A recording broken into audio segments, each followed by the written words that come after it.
not only the question of our output, and it seems like American culture is celebrated around the world in most of its aspects, but there's also what we take in terms of resources. We're taking far more than our fair share. But if we got to the technologies, as Buckminster Fuller envisioned decades ago, where we were more efficient at our use, we could have all we wanted by using more wisely, less of it.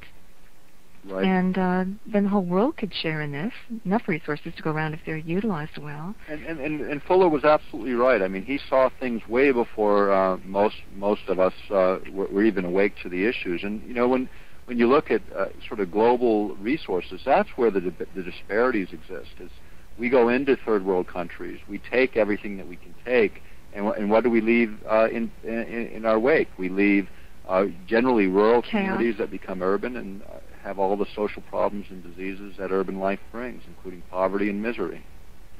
So our way of life isn't.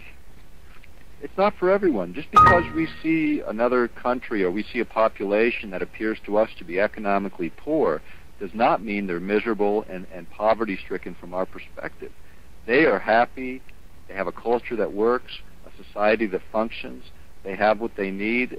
You know, being economically poor is not a bad thing necessarily. I think it's from our perspective, from a Western view it is. Well, from other people's views, their cultures aren't based on material things necessarily in the same way ours. Well, look at our whole basic concept of what progress is. Yeah, exactly. And I mean, I'm here in Alaska where we have kind of both worlds. The urban centers are very modern, but you can go out of this city even 50, 60 miles and people have no running water, no basic things that we consider fundamental to the American way of life. I mean, this is a unique place because you get to see both perspectives, and we're a third world country and a first world nation here in Alaska. And when I look around the world and I see the intrusions we make, and I work with indigenous cultures here in Alaska for the last couple of years, and it's the idea that something's wrong there is sort of the newcomer's view, and everything was fine there until the newcomers showed up, you know. And I think it's a very viable, happy way of life that was practiced for far longer than America's been around. Absolutely, for thousands of years, and the assumption, the hundreds arrogance, of thousands of years, and it is. It's the arrogance of an American mindset that's generally not. If we think about it a little bit, we wouldn't want someone imposing their culture on us. You know, and yet that's exactly what we do around the world and even within our own country. And that's, I think, a mistake when we don't recognize the value and really the symmetry and the beauty and the diversity of populations and respect that. That's where good diplomatic relations begin, which is respecting one another for what we believe to be fundamental to our way of life, whatever that way of life might be. I agree with the separation of church and state principle, but I wish we would put back in some spirituality into the equation so that we would begin to design and use technologies that would actually enhance, and this is where the fascination with ancient cultures comes in, because those who had a spiritual mission to enhance life and to grow through the soul seem to have developed technologies. The hint is there, at least, that they developed technologies that did enhance this process. Yeah, and you know, and I see it in the modern context. New tools for accelerated learning, new tools for you know, for the brain activity to be more beneficial for treating ADD kids, for instance, or other developmental disabilities that are out there. Even dealing with substance abuse and recovery from strokes. They're using new technologies that were originally designed for the military that have now taken on sort of new forms and new structures and are being used privately. Because the same insights into the workings of nature and the human system can be applied for detrimental or beneficial purposes. Absolutely. And you know, when you look at the idea of the separation of church and state, there's good reasons for that, but the divorce of human beings from the spirit of humanity, that is not a divorce that was ever intended to happen. That is the very essence of who we are. That's what makes us different from other living creatures, is we have these attributes that are spiritual, that are different. I think denying that is denying our basic birthright in humanity. Well, you ask your average person on the street, and they're intact. They want to be happy in life and to grow and to prosper. So where is this coming from? All of this thwarting of human nature, all of this abuse of technology. Well, you got to look at sort of what drives What's a lot the of the motivation? systems that impact us, and commercial interests certainly play a big part in that. Multinational interests, and even the basic element of corporations. And it's something that, when you think of a corporation, it's a living organism, if you will, an artificial organism without a soul, without a spirit, whose bottom line is driven by profit margins, essentially leading to sort of the other side of life, which is self-absorption, greed, all those things that most of us as individuals would stand against. Corporations stand for by their very structure. They have to. And winning at any cost, and profits for the shareholders at any cost. And, right. Yeah. And it's, the founders of some of these companies had maybe different perspectives and different views, so they tended to contribute in a different way. But their successors, which just become cogs and big machines and big bureaucracies, have an interest in driving a bottom line. Human institutions address things much differently.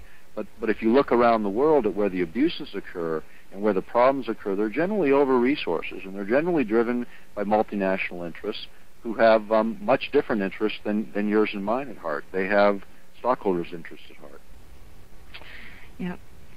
So where do we go from here, Nick? Well, I think the last few years it's been interesting for us because you hope that what you're contributing is having an effect, and I think it is. And I guess sort of the silver lining of the disaster that we saw in New York is the idea that now people are again talking about the impacts of what our foreign policies have been and what motivates people to do these things. At the same time, asking ourselves to what extent do we need to rebalance the deck in terms of civil liberties. All these are very, very healthy and long overdue public conversations, and conversations that we think will lead eventually to a more stable a world. I think we got a lot of rough spots to go through. I think what we saw in New York, unfortunately, is the beginning of a series of very bad events.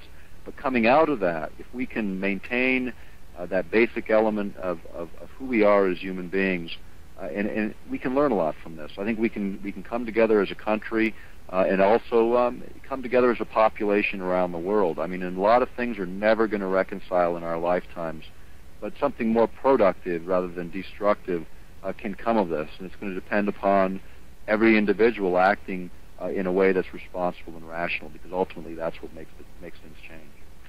And a lot of this is up to the next generation. We're leaving them a lot of problems.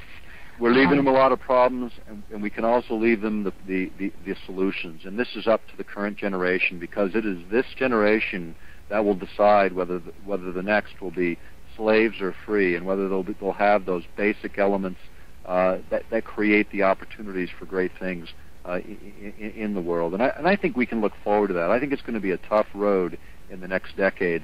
But coming out of it, I see some real possibilities, because the human spirit is a strong thing, a powerful thing.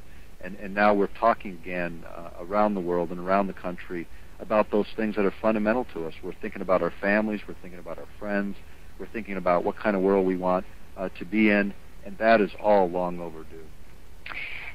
The military, in setting the groundworks for the Internet and therefore global communication, citizen to citizen, is one of those silver linings. What other ones do you see? Well, the Internet is a great one, and I think that's a great one to point to.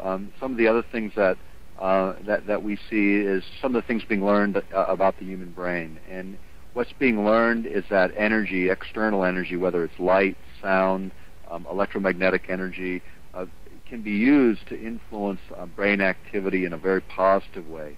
And one of the things that I mentioned just a few moments ago is the idea of affecting attention deficit disordered kids or hyperactive kids.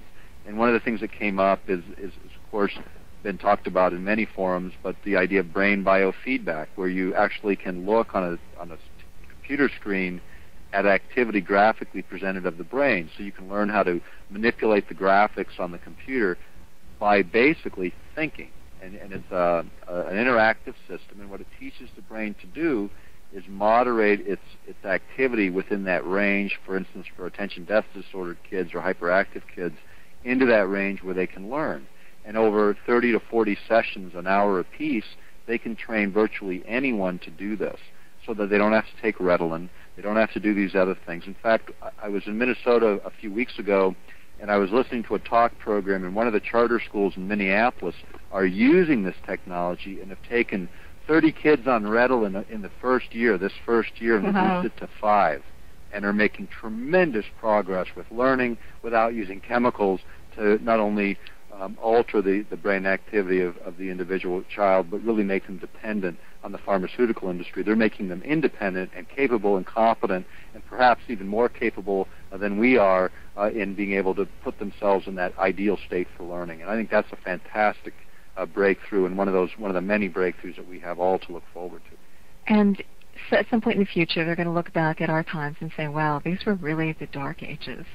So much hope and potential, but look at whether it's going to look to them bizarre, reliance on chemicals to accomplish what the stimulation of our own inner pharmacopoeia could do at the same time. Absolutely. I mean, in fact, the body knows how to do these chemicals a lot better than a pharmaceutical company. Absolutely. The body was designed to self-regulate. To do that, exactly, to find that equilibrium that regulates the system.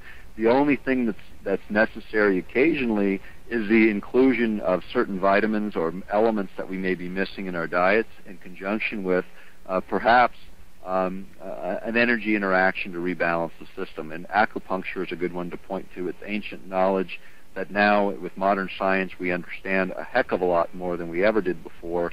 But even that is in its infancy. Look how ancient some of these knowledge systems are for enhancing health. The Iceman, 5,000 years old, had tattoo marks on certain meridian points that related to the disease they found in his stomach, and a series of dried mushrooms hung on his belt that were also medicinal. Yeah, the thing about ancient wisdom. The acupuncture meridians is that predates what we thought China had by almost 2,000 years. Yeah. When you add but think about this: is in the last 100 years, just radio frequency energy alone, there's 100 million times more radio frequency energy around us than that nature produced 100 years ago. When you go back to before all of these high energy systems were developed, and I'll tell you where you notice it. The power goes out, and you notice the silence, of course, but the next thing you notice is it's almost like you've exhaled, like you just released yourself, like you just got rid of all of this stress. And it's because your body's always having to equalize. Now go back 5,000 years and think about the sensitivity of the human body in terms of as a sensing instrument, and take out the interference or the noise, and maybe these were things commonly perceived. The energy differentials on the surface of the skin can actually be measured by skin resistance and detected absolutely perfectly. And perhaps when human beings were less overwhelmed with artificial energy, perhaps the natural energies we all perceived in a much, much different way. And I think that was probably the case. Well, there's a reason we have magnetite in our brains, like the homing pigeons do, to navigate those magnetic field lines of Earth.